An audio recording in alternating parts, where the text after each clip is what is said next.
বন্ধু কি অবস্থা? এই তো ভালো। কি অবস্থা? এই তো আছি ভালো। আচ্ছা, হোলাইনের কাছে শুনতেছি তুই নাকি মনে করো যে এই যে ব্রাজিলের হাজ দেশটার দিয়ে নাকি সাপোর্ট কর, ঘটনা কি সত্য? সত্য রাগ করলা না। আবার একটা জিনিস শুনলাম যে এই যে মনে করো যে 2014 সালে ব্রাজিল যখন 7টা গোল খায় তারপর থেকে তোমরা মানে 7 আপ দেখতে নাকি খেয়ে পাচ্ছ, ঘটনা কি সত্য? সত্য রাগ করলা না। এই যে মনে করো যে তোমরা আর্জেন্টিনা মেসির লগে নেইমারের তুলনা করে, যখন মনে করো যে মেসির লগে তুলে না আর তখন তোমরা রোনালদোর এটার ভিতরে টানি লইও, ঘটনা কি সত্য? সত্য রাগ করলা না। আবার মনে করো যে তোমরা দোকানদারে যদি 7 আপ বিক্রি করে তাতে নাকি তোমরা দোকানদারের উপরে ব্রাজিল ফ্যানরা খেয়ে পাচ্ছ, ঘটনা কি সত্য? সত্য বন্ধু রাগ করলা না।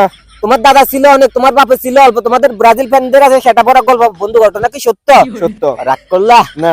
তারপরে যে মনে করছে তোমাকে নেইমার মাঝে মাঝে ওই যে খেলতে যায় কিন্তু ইচ্ছাকৃত ভাবে হয়ে কিন্তু গড়াগড়ি করে যাতে করে প্লেন্টি খাই, যাতে প্লেন্টি মারি গোল দিতে পারে, ঘটনা কি সত্য? সত্য বন্ধু রাগ করলা না। আবার তোমরা ব্রাজিল ফ্যানরা যখন বিয়ে করতে যাও ব্রাজিলের কথা শুনি কিন্তু মানছি কিন্তু তোমার কাছে মাইয়া বিয়ে দেয়, ঘটনা কি সত্য? সত্য বন্ধু রাগ করলা বন্ধু না। বন্ধু এবার বিশ্বকাপ কিন্তু আর্জেন্টিনা নিবে, তুমি কি বিশ্বাস করো? না বন্ধু, সবকিছু মানতে চাইলাম, এটা মানতে চাইতাম না।